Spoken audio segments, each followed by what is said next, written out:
సంవత్సరాల తరబడి ఎన్ని మందులు వాడినా మీ మోకాల నొప్పులు తగ్గట్లేదా? ప్రాణ పెయిన్ క్లినిక్ లో అత్యాధునిక చికిత్స. Welcome to Suman TV. నేను విజయ్.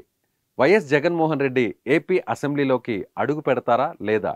151 స్థానాల నుంచి 11 స్థానాలకు పడిపోయినటువంటి YS Jaganmohan Reddy party, YCP పార్టీకి సంబంధించినటువంటి అధినేతగా ఉన్న ఆయన ఇవాళ అసెంబ్లీలోకి అడుగు పెడుతూ ఎమ్మెల్యేగా ప్రమాణ స్వీకారం చేశారు. అసలు జగన్మోహన్ రెడ్డి అసెంబ్లీలోకి రారంటూ అనేక ఊహాగానాలు, అనేక చర్చలు నడిచాయి. అయితే ఎమ్మెల్యేగా ప్రమాణ స్వీకారం చేయాల్సినటువంటి పరిస్థితి రావడంతో జగన్మోహన్ రెడ్డి పులివెందుల ఎమ్మెల్యేగా ఇవాళ ప్రమాణ స్వీకారం చేశారు.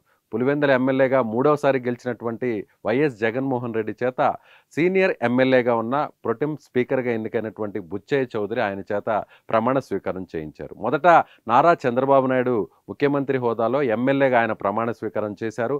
ఆ తర్వాత పవన్ కళ్యాణ్ డిప్యూటీ సీఎంగా ఉన్నటువంటి పవన్ కళ్యాణ్ ఆయన ప్రమాణ స్వీకారం చేశారు. సో వైఎస్ జగన్మోహన్ రెడ్డి ఇవాళ ఆయన నేరుగా అసెంబ్లీలోకి అడుగుపెట్టారు. అయితే గతంలో 5 సంవత్సరాల పాటు ముఖ్యమంత్రిగా పనిచేసినటువంటి వైఎస్ జగన్మోహన్ రెడ్డి ఆ పార్టీకి సంబంధించినటువంటి ఎమ్మెల్యేలు 11 స్థానాలకే పరిమితం అవడంతో, కనీసం ప్రతిపక్ష హోదా కూడా దక్కకపోవడంతో జగన్మోహన్ రెడ్డి అసలు అసెంబ్లీలోకే రారంటూ కూడా అనేక ఊహాగానాలు, అనుమానాలన్నీ కూడా తలెత్తాయి. అయితే జగన్మోహన్ రెడ్డి ప్రమాణ స్వీకార కార్యక్రమం ముందుగా అనుకున్న విధంగానే జరిగిందనే చెప్పాలి. అయితే వైసీపీకి సంబంధించినటువంటి ఎమ్మెల్యేలందరూ కూడా వైఎస్ జగన్మోహన్ రెడ్డి అసెంబ్లీలోకి అడుగు పెట్టడానికి రావడానికి అసెంబ్లీ ఆవరణ వరకు తన కారుకు అనుమతినివ్వాలంటూ కూడా చేసినటువంటి విజ్ఞప్తిని మన్నిస్తూ శాసనసభ వ్యవహారాల మంత్రిగా ఉన్నటువంటి పయ్యావుల కేశవ్ నిర్ణయం తీసుకున్నారు. తెలుగుదేశం పార్టీ సూచన మేరకు పయ్యావుల కేశవ్ ఈ నిర్ణయం తీసుకున్నారు.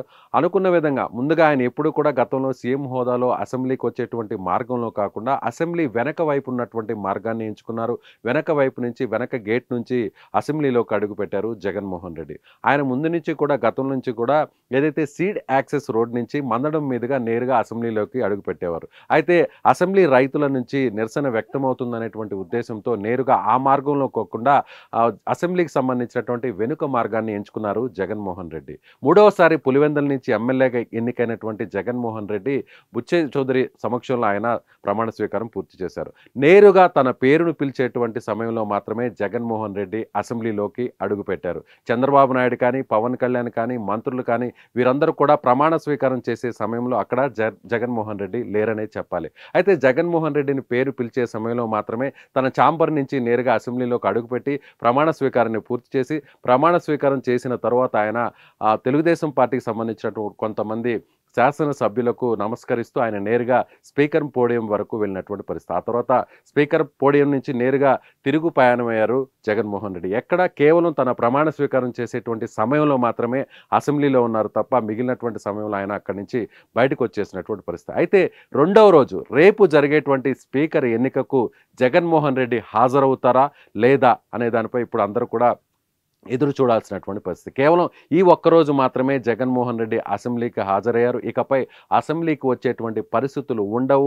తనకు జరిగినటువంటి చేదు పరాభవాన్ని ఆయన తట్టుకోలేక అసెంబ్లీలో ఉండరంటూ కూడా తెలుగుదేశం పార్టీ, అలాగే జనసేన, బీజేపీకి సంబంధించినటువంటి నాయకులు చెప్తున్నారు. ఇదే సభలో చంద్రబాబు నాయుడిని కావని, అదేవిధంగా తెలుగుదేశం పార్టీకి సంబంధించినటువంటి ఎమ్మెల్యేలను దారుణంగా అవమానించినటువంటి పరిస్థితులు ఇంకా కూడా కళ్ళ ముందు మెదులుతున్నాయంటూ ఆ పార్టీకి సంబంధించినటువంటి నాయకులు చెప్తున్నారు. ముందుగా అసెంబ్లీ సమావేశాలు ప్రారంభమైన తర్వాత, జాతీయ గీతం ఆలపించిన తర్వాత నేరుగా ఎమ్మెల్యేలందరూ కూడా చంద్రబాబు నాయుడు సభలోకి అడుగుపెట్టేటువంటి సమయంలో నిజం గెలిచింది, ప్రజాస్వామ్యం నిలిచింది అంటూ కూడా మంత్రులు, శాసనసభ్యులందరూ కూడా ప్లకార్డ్స్ పట్టుకొని మరీ నినాదాలు చేసినటువంటి పరిస్థితి.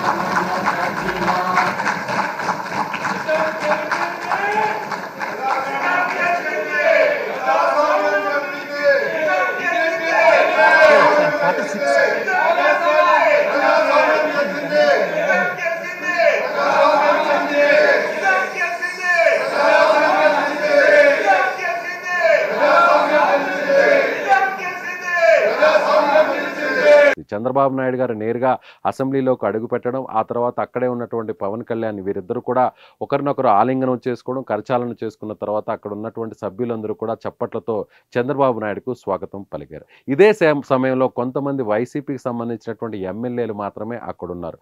కానీ జగన్మోహన్ రెడ్డి ఈ సమయంలో ఆయన సభ వెలుపల ఉన్నటువంటి తన ఛాంబర్లో ఉన్నట్టుగా మనకు అక్కడ చూస్తున్నటువంటి దృశ్యాలను బట్టి అర్థమవుతుంది.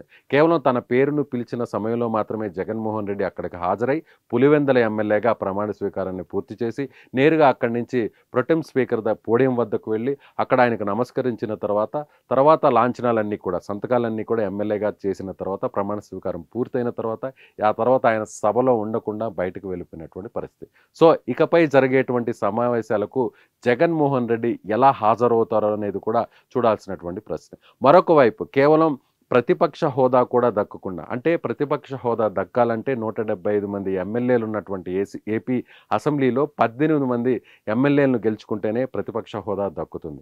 గతంలో తెలుగుదేశం పార్టీకి 23 స్థానాలు రావడంతో ఆ పార్టీకి ప్రతిపక్ష హోదా ఉండడంతో ప్రతిపక్ష హోదాలో ఉన్నటువంటి ప్రతిపక్ష నాయకుడిగా ఉన్నటువంటి చంద్రబాబు నాయుడు పలు అంశాల మీద ప్రభుత్వాన్ని నిలదీస్తూ కూడా ఆయన ప్రసంగాన్ని కొనసాగించినటువంటి పరిస్థితి. అయితే ఇప్పుడు కేవలం 11 స్థానాలకే వైసీపీ పరిమితం అవడంతో కనీసం ప్రతిపక్ష హోదా కూడా దక్కకపోవడంతో కనీసం మాట్లాడేటువంటి అవకాశం కావచ్చు, లేదంటే సభలో కూర్చునేటువంటి ఆ సీట్ల విషయంలో కూడా ఎక్కడా కూడా ఒక స్పష్టత రానటువంటి పరిస్థితి. జనరల్గా ప్రతిపక్ష నాయకుడికి ప్రతిపక్ష పార్టీ కూడా సభలో వరుస క్రమంలో కుడివైపున సీఎం అధికార పార్టీకి సంబంధించినటువంటి శాసనసభ్యులు ఉంటే ఎడమవైపున ప్రతిపక్ష పార్టీకి సంబంధించినటువంటి శాసనసభ్యులు ప్రతిపక్ష పార్టీకి సంబంధించినటువంటి నాయకులు సీటు అక్కడ ఏర్పాటు చేస్తారు. కానీ ఈసారి జగన్మోహన్ రెడ్డి వెనుక వరుస క్రమంలో కూర్చునేటువంటి అవకాశమే ఉందనేటువంటిది మనకు అందుతున్నటువంటి సమాచారం. సో ఇప్పుడున్నటువంటి ఈ పరాభవాన్ని తట్టుకోలేకే జగన్మోహన్ రెడ్డి సభకు రారు, అసెంబ్లీ సమావేశాలకు హాజరు కారు అంటూ కూడా ఆ పార్టీకి సంబంధించినటువంటి నాయకులు అలాగే అధికార పార్టీకి సంబంధించినటువంటి నాయకులు కూడా చెప్తున్నారు. సో రెండో రోజు స్పీకర్ ఎన్నికలో జగన్మోహన్ రెడ్డి శాసనసభ్యుడి హోదాలో హాజరవుతారా లేదా అనేటువంటి విషయం కూడా మనం చూడాల్సినటువంటి పరిస్థితి. Thank you so much. Suman టీవీలో మీ పర్సనల్ అండ్ బిజినెస్ ప్రమోషన్స్ కోసం కింది నెంబర్కి కాంటాక్ట్ చేయండి.